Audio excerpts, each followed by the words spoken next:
the purpose? All right, there you go. What is the purpose of the recording of the business meeting? Archival. Archive only. Some people sometimes want to attend a meeting and don't get to, but if I record it, then they can go back and look at it under a YouTube. Okay. Well, it looks like I screwed up on the nomination meeting. We nominated you for screw up. You know, No, we don't have. What was that one that they used to give out? Jim, you would know. Oh, the horse's butt. horses, but Oh, horses But you know, patootie. Rob sent out the email 7:30, which I thought was going to be the nomination. Then I see another email, big red letters, and saying, correction, 8 o'clock. So I said, oh, I wonder why they changed it to 8 o'clock. But I didn't read the fine print where it said the tech meeting was 8 o'clock. So I blew it. So were there any other nominations? No. There were no officer nominations, and then we just talked about who we thought should be Elmer's. and- EOY or HOI. Yeah. Yeah, who was last year? I was looking back on some of the years. Like back, K1RCT was Ham of the Year a few years ago, K1LYP, WA1VXH, Chris, W1YSM. They were some of the Hams of the Year. I don't know who was last year. Some of the Elmers were Steve, KC1SA, Jim, AB1DQ, Jeff, N1AKN, and Don, KE1AY. We'd have to look back on the Up key to clicks probably. 2019. I was looking in the key clicks because usually it's in the key clicks, but for some reason, last January's key clicks did not list them for whatever reason. Well, last year was the 2020 pandemic year. Nothing happened that year. We didn't Maybe even you didn't vote? nominate. I COVID don't was the think we ham of the did. year. Oh, we didn't do one? I don't think we did. I guess not, okay. And we have 19 attendees, buddy. Couldn't get All right. 20. That's rough. Time to rock and roll. All right. So then I guess we'll get things started here. Thanks everybody for joining this Meriden TechNet.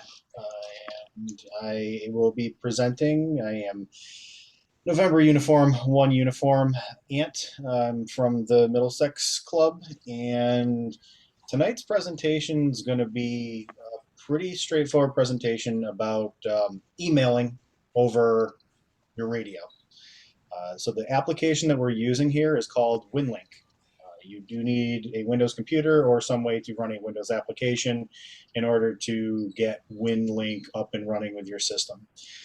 So let me share my screen so you can kind of, oh, Rob, I need the ability to share the screen because I don't have that power right now.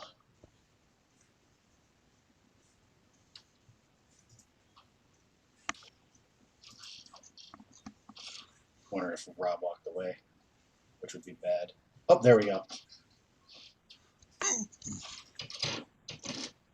Okie doke. Can everybody see the screen that says getting started with WinLink? Yes. Okay, awesome. Thank you. So why would you want to send email over the air, over radio? There's a few reasons for that. One, communications down in your area, power's down. You need to get a message out or you need to receive a message. Another reason why you might want to send an email and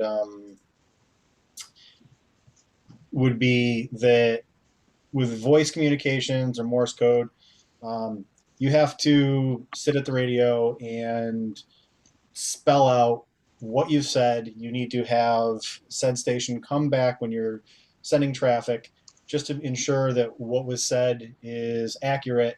It takes a long time to do that. If you're sending an email over RF, there is confirmation that you actually got the message out just based on the protocol.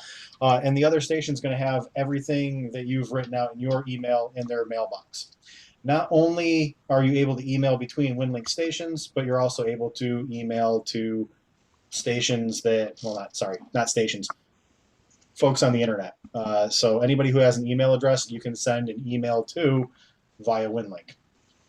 And if you guys don't have any questions, just mute your speakers. I'm hearing some feedback. So how does this all work? You're going to connect your rig to your computer. You're going to have a WinLink application I'm going to show you in a second up, and that's going to be your email client. So if you're used to Outlook or Gmail or any sort of application that has your mailbox, that's what WinLink is. Your station's then going to communicate to a remote message server. Someone else is going to have a station set up so that it can receive your traffic.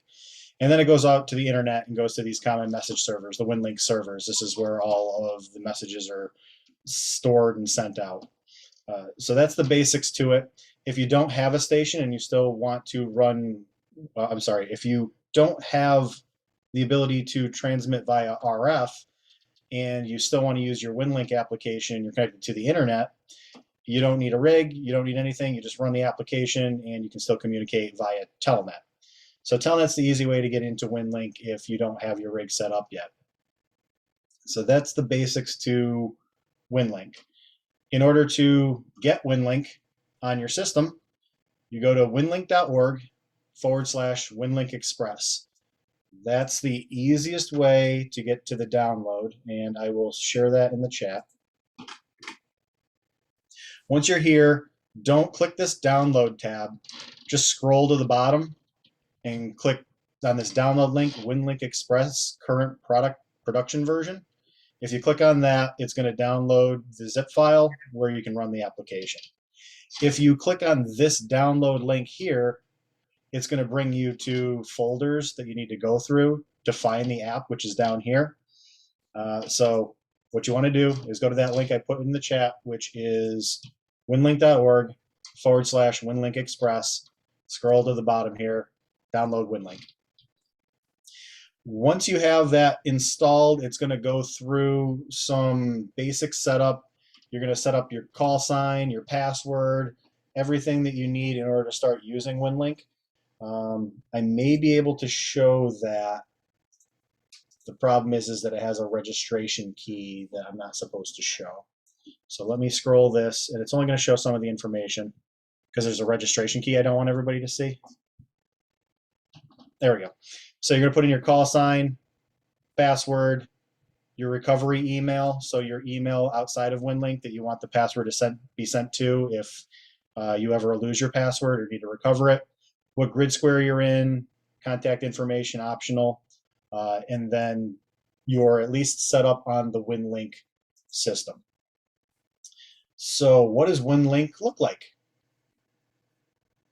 Move this over, make it bigger, and it still might be a little bit difficult for folks to see, so I'm going to try and talk you through it. It's an email client, plain and simple. Right now what you're seeing is my inbox. These are messages that I've received on the WinLink system. There's also read items, outbox, sent items, saved items, deleted items. So again, if you're familiar with any email client, this is just another email client. To send messages, you would click New Message, and this will pop up. A free-form email window where you can send a message to anyone, whether it be a regular old email address or a call sign. So if you know that there's another station who has WinLink, who has been using WinLink, all you need to put in here is their call sign, and it will stay in the WinLink system and send them a WinLink email. So I know for sure that Togi in our club is set up with WinLink. Is there anyone else here who has a WinLink address that I can test send to? All right, I don't see any hands raised or folks chiming in. So what I'm going to do here is just put in K1SEI, and it recognizes it as a valid call sign. Don't need to put at anything. It will just send this email out. Subject, this is a demo. And then I will put in whatever I want in the body. So just showing off WinLink. Okay, so this is all you need for an email. 2 subject, body of email. Now we have a couple of options here. I only have one station set up. That's my NU1U station. Send message as a WinLink message. There's different options here. You can do WinLink. I don't know what radio only message means. I haven't looked that up, but peer-to-peer message. So if you're sending a WinLink message, that means you're sending it to one of those RMS stations, another station that's going to send it out to the internet. If you set up a peer-to-peer message, what you can do is you can take this email and contact another station on a pre-assigned frequency, whatever. If you get it with somebody on single sideband, you say, hey, I'm going to send you a WinLink message, get to 7.040.135, something like that. You're both on the same frequency. It's clear. You can send a peer-to-peer WinLink message. So my WinLink and rig will communicate with Togi's rig in WinLink and send the message peer-to-peer. We don't even need the internet. We don't need any of those RMS stations. It's just a message through the WinLink system. So I'm going to select WinLink message here. And then another thing that you can do is request message receipt, which is pretty cool because if you want the person to, when they open it, be able to select, I want to send a message back to them acknowledging that I got their message, you would just check this box. So Airwaves sends out WinLink Wednesday messages, or they send out WinLink Wednesday notifications. And if you want to participate first Wednesday of the month, you can check into a net. If you check this request message receipt, once they get it, you'll get an email in WinLink that'll say that they got the message. So it's a good way to confirm when you're doing these tests. There's another one for the Red Cross. I think they do a WinLink Thursday. Could be wrong about that, but I think that's also a monthly thing where you send test messages and request message receipt, you'll get a message back. Once we've done everything here, what we do is post to Outbox. So what that's going to do is it's not going to send the message, it's just going to post it to your Outbox. So I'm going to go ahead and click on that. And now you'll see this Outbox here now has the message and the number 1. I have a message ready to go to another station. And there's 3 ways that I can do it from my station. I have Telnet set up, and everybody has Telnet set up if they're connected to the internet. There's Vhf Uhf. I have a Vhf rig here with a signal link connected to it, and I can send it to an RMS node W1SP-5, and I'll show you guys that. If it's working tonight, I tried it before we started the net, and it was having issues. Or you can send it via HF. HF is the slowest way to go. Is that a question? Oh, nope. I think John's just on mute. Okay, so to show everybody, once you get this program set up, easy mode, you don't even need a radio. Up here where it says open session, you can just click this drop down and select Telnet WinLink. Telnet WinLink is just sending this over the internet. So what I'll do is I'll click open session and it opens a new window. There's really only one thing to do here, and that's click start. So go ahead and click start, and it sent a message. That's how quick it was. It was like instant. So it'll give you the report. It'll say that it sent a message, and now you can see if I close this here, my outbox no longer has a message. My sent items, I have the K1 SEI email in my outbox here. So I was able to send a message via Telnet. Easy peasy, straightforward. So after this presentation, you want to download WinLink, you want to set up your user, your call sign, your password, get in the WinLink system, test the message, you can do that. If I want to here, show you guys me sending it out, I can do nu1u.ant@gmail.com. This is my WinLink demo number 1. Hope this goes through. Okay, so again, WinLink message, post to Outbox. I'm sending it to a legit email account. It's outside of WinLink. My Outbox has a message in it. Telnet WinLink, open session, click start, and it's doing its thing. Now, if everything went according to plan, I should see an email come into my Google Mail. So while we're waiting for that, I'll move on to the next phase. Okay, so sending via VHF UHF. The way that you would do that is there's a thing called Sound Modem. It's an application that is an add-on to WinLink. It's located at this address. I'll send it in chat.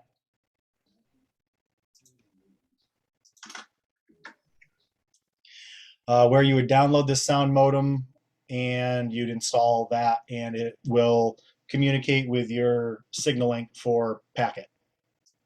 So in order to send an email via your radio, your UHF VHF rig with a signal link attached to it, and for those that don't know what a signal link is, it's just a TNC that you can connect to your rig.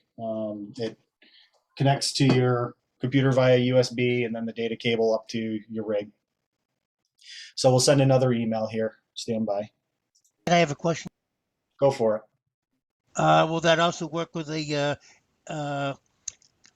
card that's built into your radio? I have a 7100, for example, has a built-in sound card. It should. The 7100 is an HF rig, right?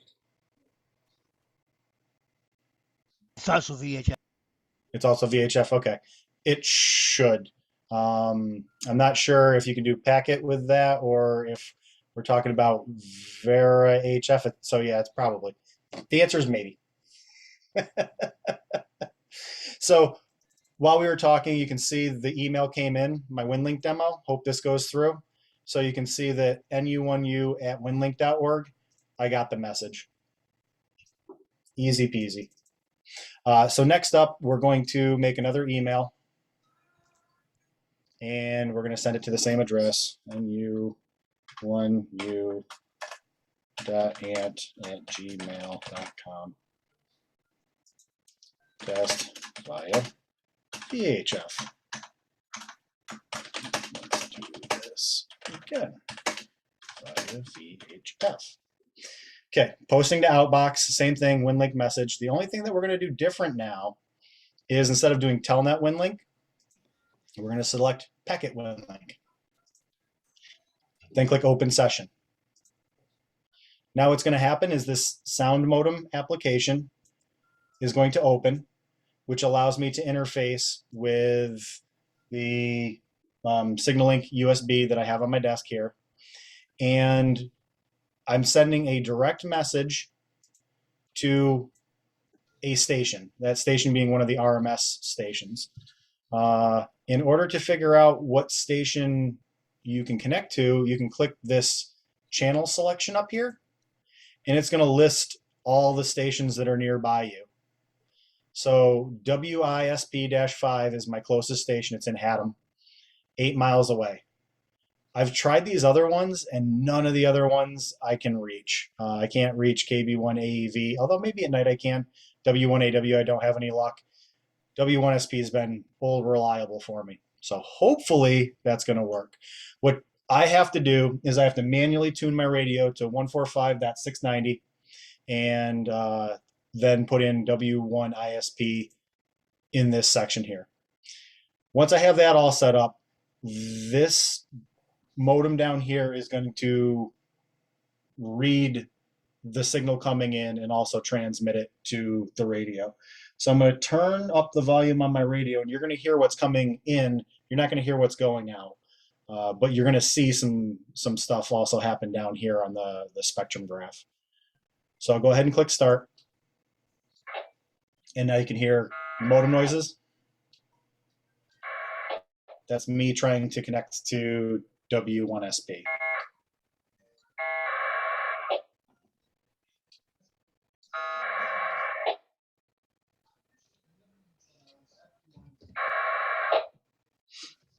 And typically this works.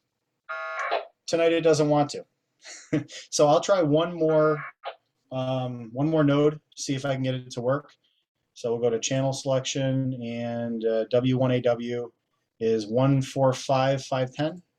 So I need to change that on my Kenwood here. 145410. And 145510. I would have screwed that up. Perfect. Okay. So you see W1AW is now the station I'm trying to connect to.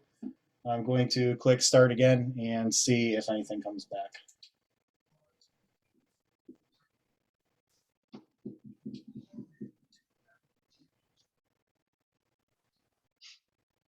And I'm getting a big fat load of nothing. So that's how you would do it if you could do it. We've actually seen on the Aries email or the Groups IO page that these W1SP stations were having some issues this week. So it doesn't surprise me that it's not working, although I really wish it would work, because it would be a much better demo if it did work. Let's see. 145. 690. Oops. 156. Perfect. Okay. The other thing that you need to do is in the sound modem here, you want to make sure that your devices are set to, well, that might be the problem. You want to make sure that you have the right sound card selected. This application sometimes selects the wrong sound card. So right now I have speakers, USB audio codec, and I have the input device as my webcam. That's not going to work. So I'll select USB audio codec here, and hopefully that fixes my problem. Let's try it again.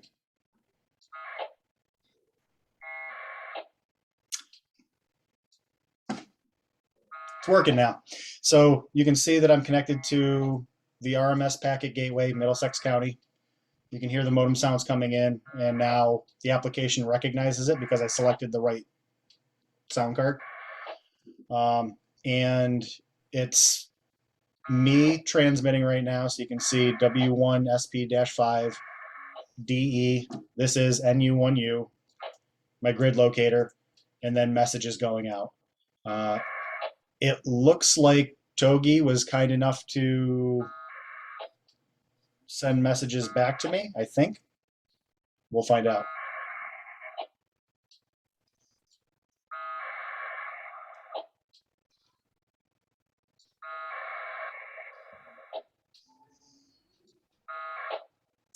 As you can see, this isn't as fast as doing it via Telnet. When you're doing it via Telnet, it's on the internet. It's instant. With VHF UHF, we're going, I think, at 1200 baud, which is old, slow modem days sending information back and forth over the airwaves. We're limited at a certain baud rate because of the FCC. So 1200 is what Sound Modem and WinLink is using for VHF UHF. HF, we're going 300 baud. So we're working it down quite a bit on HF, but we can get out a whole lot farther. So this has done everything. You get the disconnect report. You see I sent one message. Oops, I've sent one message, and I've received two messages. And I'm very sorry if the type or if the type on the screen is very slow or small. That's the reason why I'm trying to walk you through it here. So once everything's done and start is bold again, you know that you're good to go. You can close out of this and it'll close Sound Modem for you automatically. And now you can see that I don't have anything in my outbox, and I've received 2 emails. Thank you, Togi. I got an email here from Togi where he said, watching your show, 73. And he did that from the WinLink system because it's from K1SEI and it's to me. So straight over WinLink, no internet was really needed for that.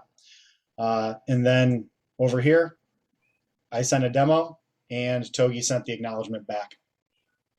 So it's a good way to send communications back and forth via RF in event of communications being down. And So- for you. Yep, go for it. So is there some kind of RF intermediary, some kind of infrastructure between you and your recipient? Or is this pure radio signal to radio signal? Or would that be peer to peer? Peer-to-peer is you and the other radio. So if I wanted to transmit to Togi, we'd say what frequency we were going to be on, do a peer-to-peer message, and then one of us would be in a listening state, one of us would be a transmitting state, and then we'd send the messages back and forth.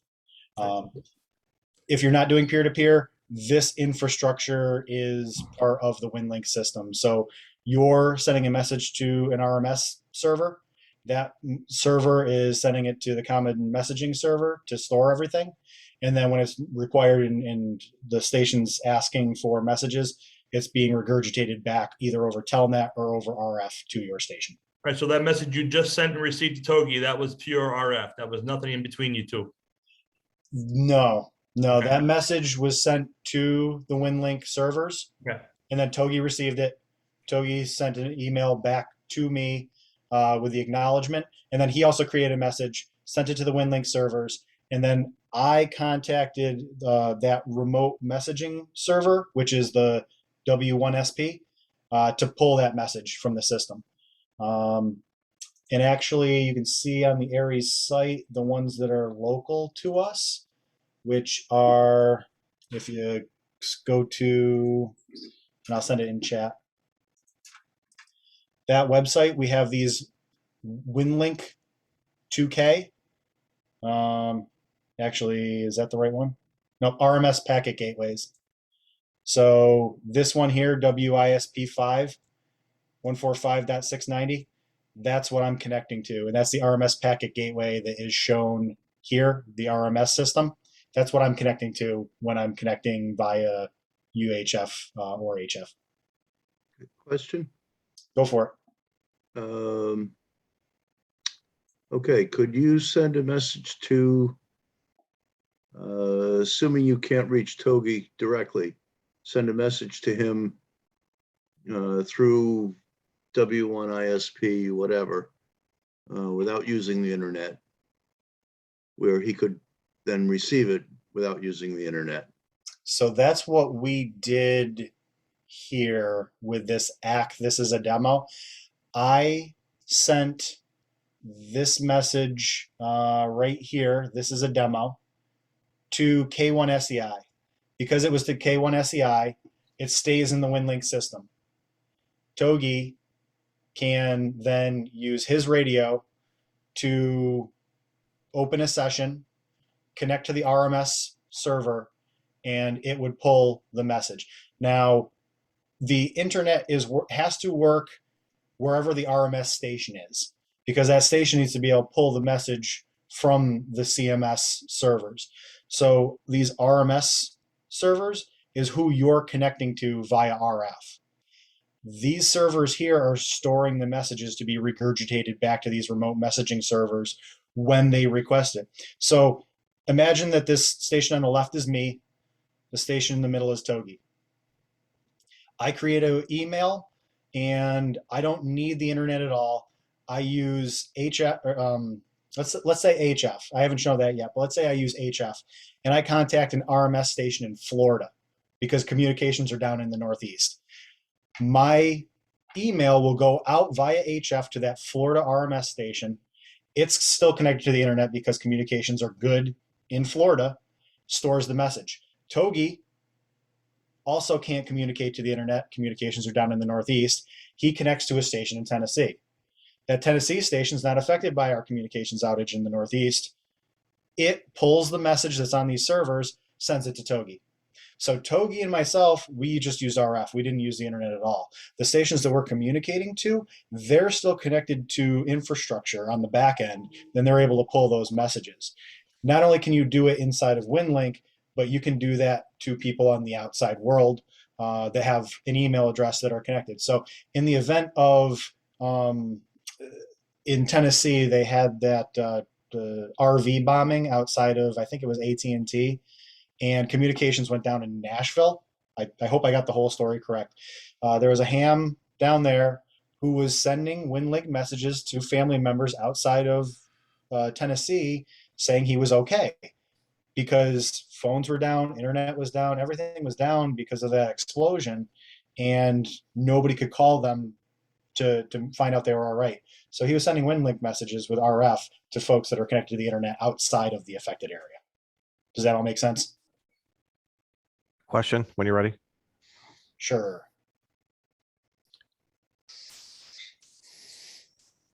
Go for it. Hi, it's Don, W1FYG. Great so far. Question. So your VHF station, are you running traditionally 45 watts? I'm sure the laws of RF here are going to be important. Good feed line, a good antenna. Do you see omnidirectional, I guess, in relative to your RMS station, or do you recommend a very simple Yagi, 45 watts, typical 2-meter mobile? What do you recommend? That's question number one. Okay, so I'm running a Kenwood TM-V71A. Love that radio. I have probably over 100 feet of LMR 400 to a Yagi antenna on top of my house, and I run it at high power, except for I was using this as a crossband repeater, and I had the one of them set to low. So I'm not sure what low is on this. I think maybe it's 5 watts. I ran 5 watts to the antenna on top of the roof, and it was still getting out to that W1 SP 8 miles away. It's really going to depend on where you are and where the closest RMS station is, if you're running on 2-meter or 440. So I guess it depends. Lowest power for what you need it to do. But my setup right now is just a mobile rig as a base station, the Kenwood 2-meter, 70 centimeter rig with a Yagi on top of the roof, and the best feed line I could get. Okay. Second question, the automatic, that window that had the automatic pollings with your RMS stations, the drop down. Yeah. Does that automatically populate based upon your bearing with any grid square fields that you input, or do you have to manually put those stations in, their call sign, their frequency, etc.? Okay, so I think, and let me try and not show I think I showed my registration key. Your grid square locator is here when you do your setup. And then when you go into this packet WinLink session here, channel selection, what you do is you update this table via the internet or via radio. If you're connected to the internet, that's the best thing to do. And it's going to give you the latest and greatest based on the grid square that you're located in that setup. Because I was thinking, so if you travel and use this, that's where one of those, you just manually do it and it'll update as you travel. Like say you go on vacation to another state, whatever, etc. Change your grid square. Change your grid square. Simple. Perfect. Thank you. Yep. No worries. You can do this via 2 ways, updating via the internet or updating via radio. The weird thing about updating via radio is that you need to connect to a station to update via radio. So how are you going to know what station is good until you connect to one? So it's kind of a chicken and egg sort of thing.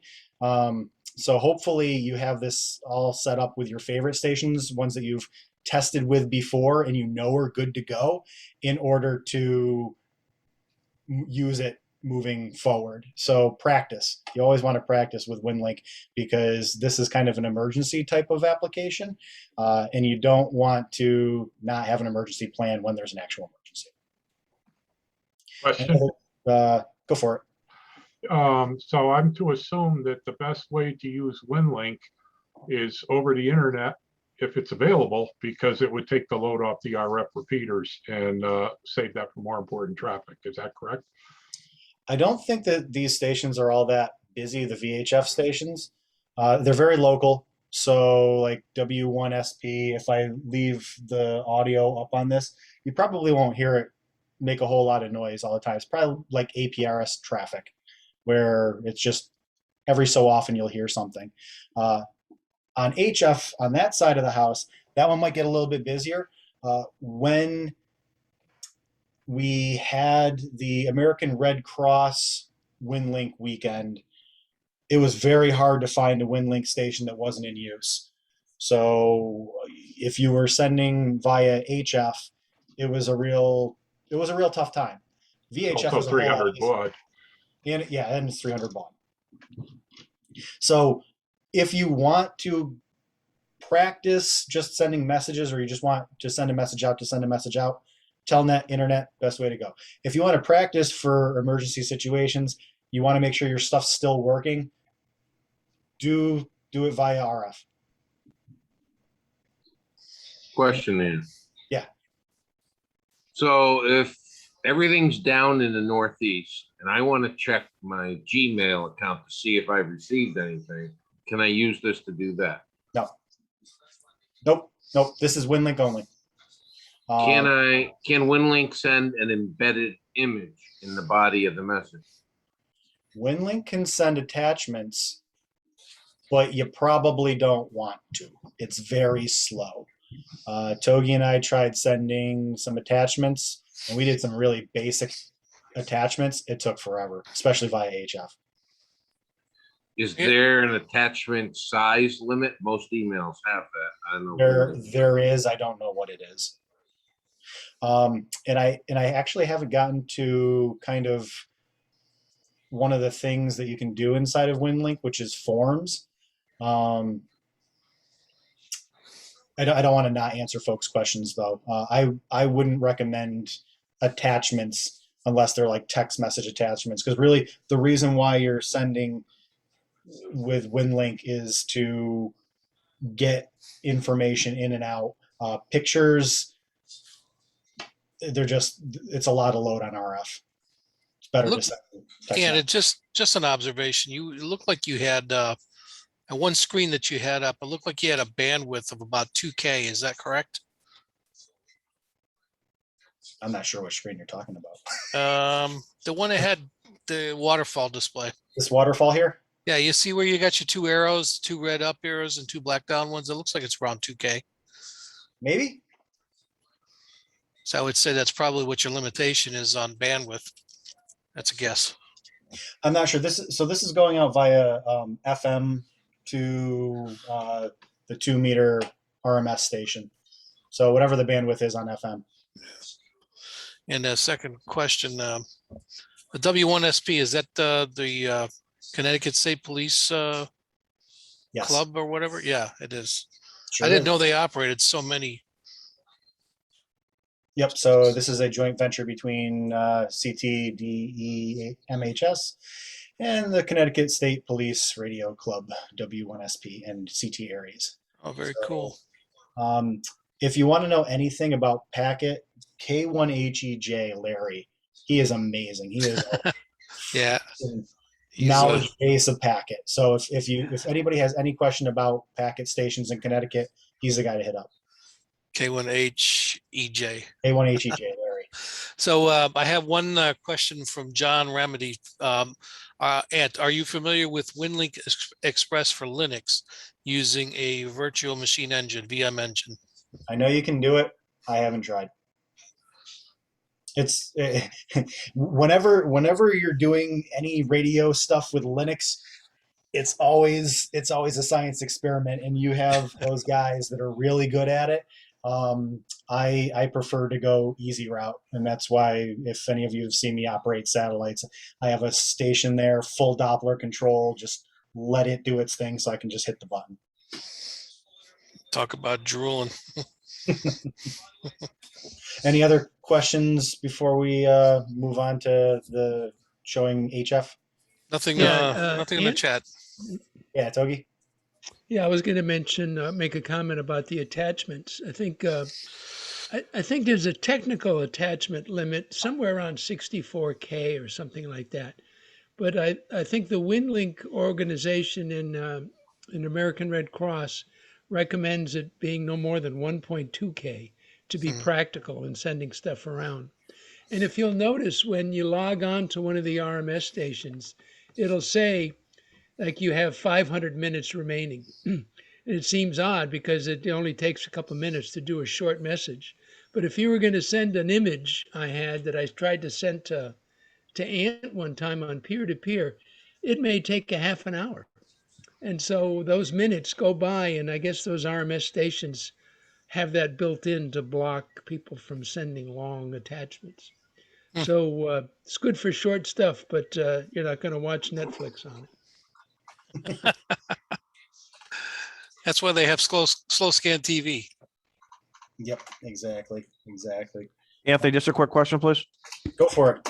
So based upon the 9 locations of the RMS stations in this here in Connecticut, it would almost behoove us for those interested to work with the infrastructure people to enhance those numbers. Just like I'm looking here on the Connecticut shoreline for me in Westbrook, as well as many other locations. It would behoove us, again, for us to build out the infrastructure for of additional RMS stations, especially those strategically placed in Connecticut, to make it more, I don't want to say user friendly, but be able to pass this traffic, pass this email data faster, correct? Yeah, you want to be within earshot of one of these in order to send messages in an emergency. Unless you have an HF rig and unless you have general privileges, but not everybody has that luxury. So in an event where we want to do some kind of drill, or just get messages out quicker because HF is a bit slower. Yeah, I agree with you. If we can increase the infrastructure we have for these RMS stations, all for it. And the list here is just the W1 SP ones. There are more in here. I'm not sure where they are. You need to look up the grid square. But again, you download the program, throw your grid locator in, and this will populate. So you'll see which ones are the closest to you. All right, moving on to HF. So with HF here, I have a message posted to the outbox. It's going to my Gmail account.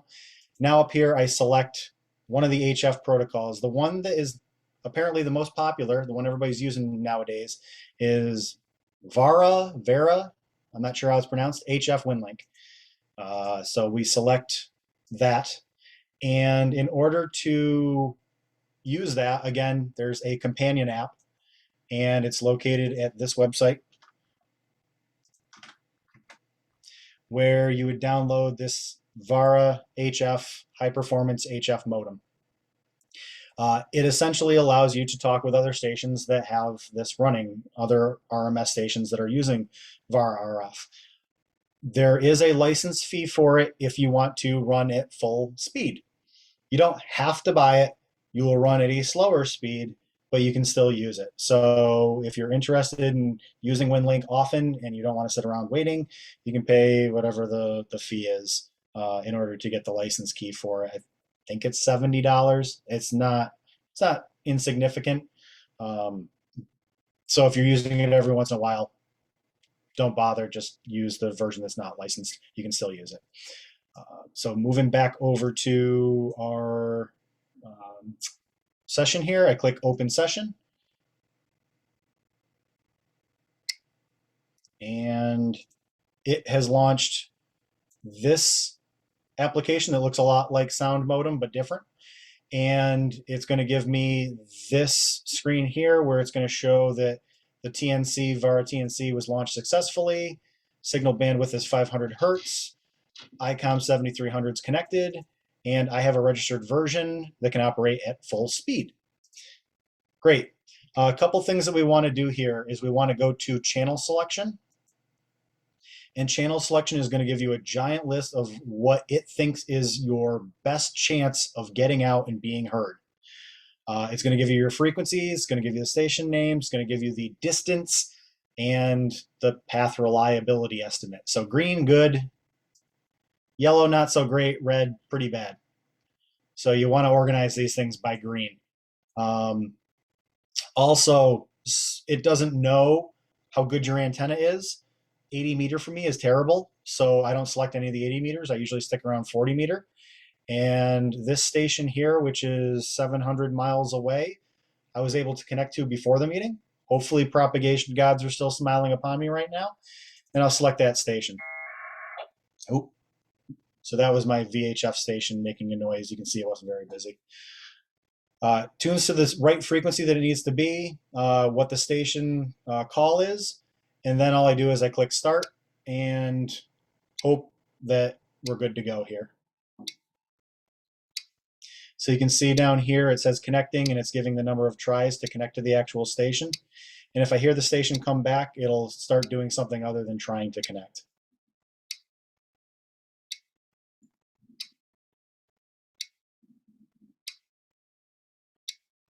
With HF, it's rolling the dice.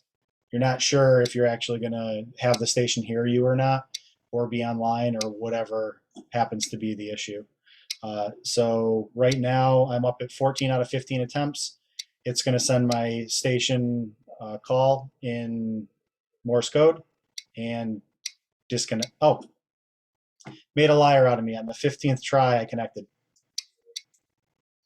And now what you're seeing up here is the pattern visualized that it's used, that the modem, the TNC, is using to download the data. The more of these patterns, the tighter they are, the better off the propagation is. As it spreads out, you're going to see that the speeds come way down. So right now, as the patterns are increasing, my bits per second, we're up at 250 bits per second. Actually a pretty good connection, very, very fast for HF. Let me turn this so you can see and stop sharing my screen. And if you can see my radio there, you could kind of see what was going on. Was that it was sending, receiving on the waterfall of the 7300. I'll go back to sharing screen again.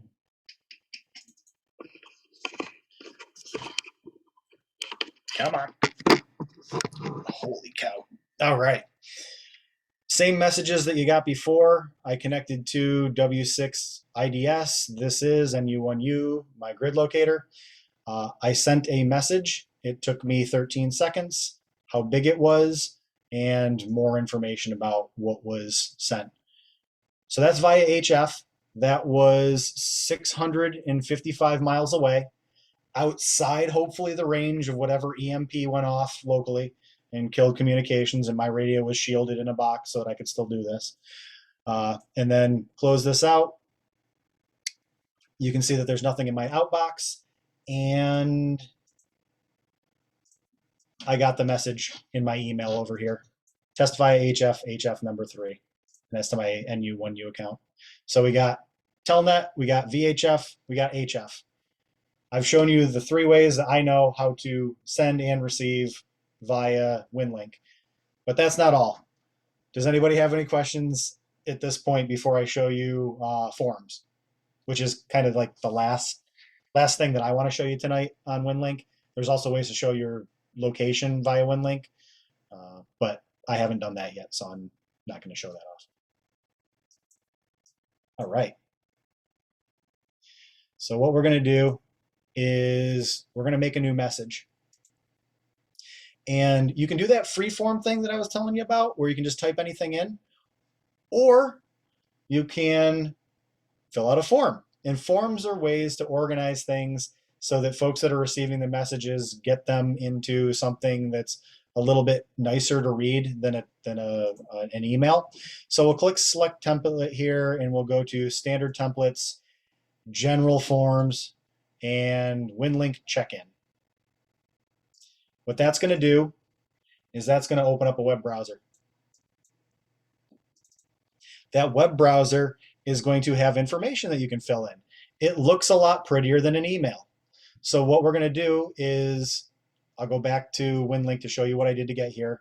I made a new message. I clicked select template, went into the standard templates, the general forms, and I selected the WinLink check-in. When you're selecting a form, you're either A, going to know what the form is, or B, if you're part of some kind of net, they'll tell you what the form is. And then you just find it and fill it out. So WinLink Wednesdays with Connecticut Aries, we fill out this form, the WinLink general check-in. So we'll do date and time, whenever you're making the message, if you just click that, it'll bring up the current time, click OK. Is this an exercise, a net, or a real event exercise? How am I going to send it? I'll send it via VHF, because why not? Then what mode? Am I going to do it telnet? No, I'm going to do it via packet. Who am I going to send it to? This is the guy that I normally send it to. I'm going to send it to Togi because he's on the call and he's going to expect to see it versus the normal guy who's going to be like, what the heck is this? Call signs of the on-site operator. I'm going to fill it in, NU1U, sender, NU1U, my location. I'm home. Coordinates, I'll put in the coordinates here, and you can see my grid is correct, so I put in my coordinates correct. And then what I do here is follow the instructions of the exercise. So if this wasn't an exercise, I would put in more information that's relevant to whatever the emergency is. So right now, the exercise is like, give your name, Ant, your location, Maple Street, East Hampton. What's your favorite color? I don't know. Green. Green's my favorite color. And you can do a couple things here. You can save the check-in data. And if you save that check-in data, what happens is you can download that data to your machine, have all that information so that you don't have to fill in this form again if you do it. You can click load check-in data and then just load the check-in data. And you have that information to send again. If you don't click save check-in data and you want to do this again, you have to fill in everything all over again. But once you're done, you click submit, and it's going to bring up this thing that says, are you sure? You click OK, and then this page is going to vanish. That's fine. Close the page, because what happened was it made, oops, I screwed that up, everybody. So don't do what I just did, which was click select template after I started making a template. It was expecting me to make a template. And I'm glad I saved it. So we'll go to WinLink check-in, load check-in data, load the thing that I just did, click submit, okay. And now here's what happens. All of that information is put into the body of the email with an XML file. Now this XML file with the body of this data allows the other side, when they receive the message, to be able to open up the attachment, and it'll show in a form that's basically what I just filled out. So what I'll do is I click request message receipt, WinLink message, post to outbox. And then I'll just send this via telnet to be really quick. Click open session. See, I have something in the outbox. Click open session, click start. It's going to go very, very fast. Connect to the internet. Boom. I'm almost done. All right, that was a premature boom. Now I'm really done because start's bolded again. So we're good. We're disconnected. Close that. If I look in my sent items, this is the message that I just sent to Togi. If I click on this paperclip, which shows the attachment, this is what the other side's going to get. A nice, pretty form that shows all the information that I filled in. So instead of getting an email, you're getting a really nice form to use. And then it says spreadsheet copy and paste is located at the bottom of the message body. So whoever's getting all this information in this message body, scroll all the way to the bottom, check this out. You have this information you can copy and paste into a spreadsheet, and now everybody who's sending you information into this net or this command center or whoever's in charge of this emergency operation can copy that information, put it into a spreadsheet, send it to whoever's responsible for getting whatever it happens to be, generator, masks, water, send it to them. They have a full spreadsheet, all the locations, the people that are there, what they need, that sort of thing. WinLink is great for emergency communications. That's just one form that you can fill out. There's other forms too. If I was able to click new message, select template, the American Red Cross has this ARC form, American Red Cross. 213 is what I normally use. The drill number, incident name, message 001, routine, who am I sending it to, the ARC Northeast, who's it coming from? It's coming from me.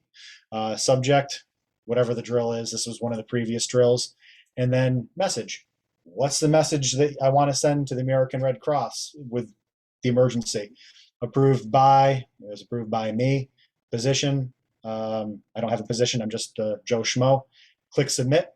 Now when I click submit here, the 2, I think auto-fills in the WinLink message. It doesn't. So we just take ARC Northeast, copy that, paste that into the 2, and it'll go to the ARC Northeast if I was to post this to the outbox. But I'm not, because they're not expecting a drill right now. Yes. All right, so usually I'm told I need to keep these things to an hour, and I am 4 minutes to an hour. So with that, that is WinLink. You've seen sending via Telnet, downloading WinLink, sending via VHF, sending via HF, filling out forms. Shoot, the last thing that I didn't show you is sending an email to someone on WinLink. Okay, so if I want to send something to me, click compose. I'm going to do nu1u at winlink.org. I need to talk to you now. Click send. There's going to be a problem because WinLink doesn't like unsolicited emails. Come on. Unless I already was sending so many emails that I expected it. Stand by.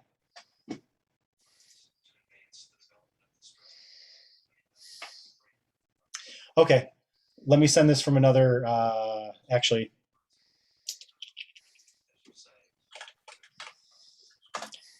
Rob, you don't care if I go over by a few minutes, do you? No, we're all set. Go ahead. All right, great. So on WinLink, there's an area here, and again, I'm going to try and hide my registration key, where if you go into WinLink and you go into my account, there's this My Whitelist. If you click on the My Whitelist, you're going to see emails in your whitelist. I was sending emails to nu1u@gmail.com, so it automatically added to my whitelist. I've also sent emails to my anthony.lefebvre@gmail.com, so it's added to my whitelist. If those weren't there, that message wouldn't have gone through. So just for purposes of showing you guys, I'm going to delete these. Those accounts are no longer in my whitelist. Now, nu1u at winlink.org. Okay, let's do this again. Send.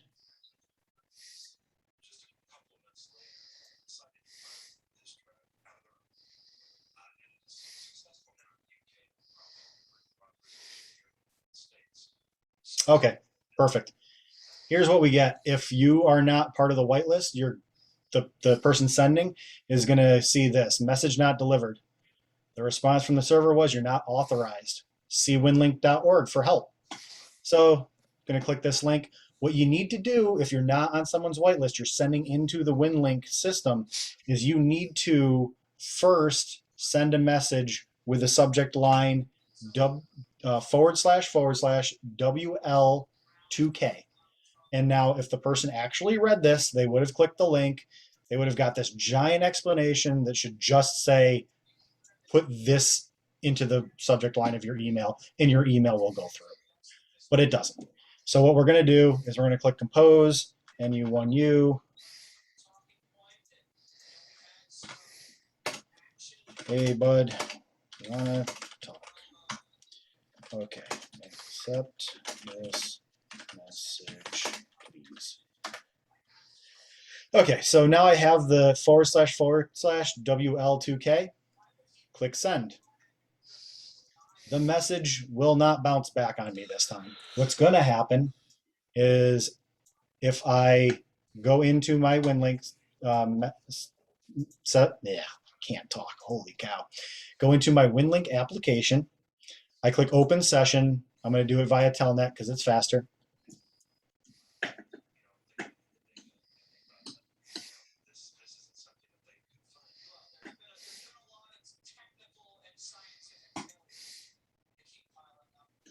There we go. I'm waiting for it to say disconnected. It said disconnected. I'm closing this. Okay, so I got this message here, and it looks like it came through without me adding it to the whitelist.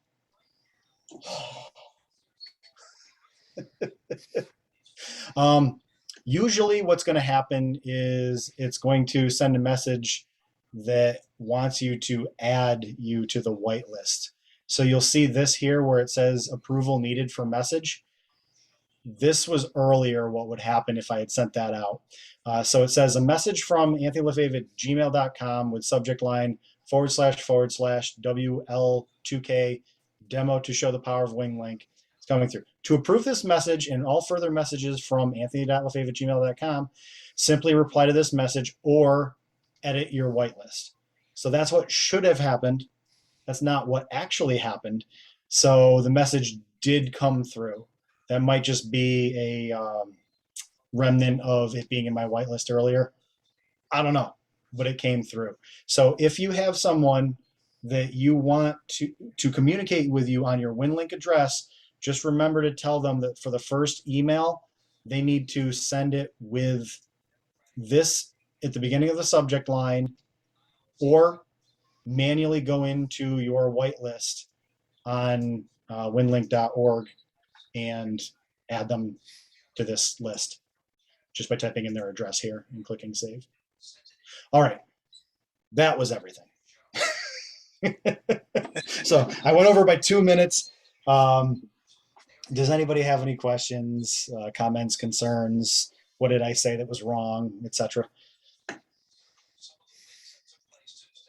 Pretty cool. Awesome. Very cool.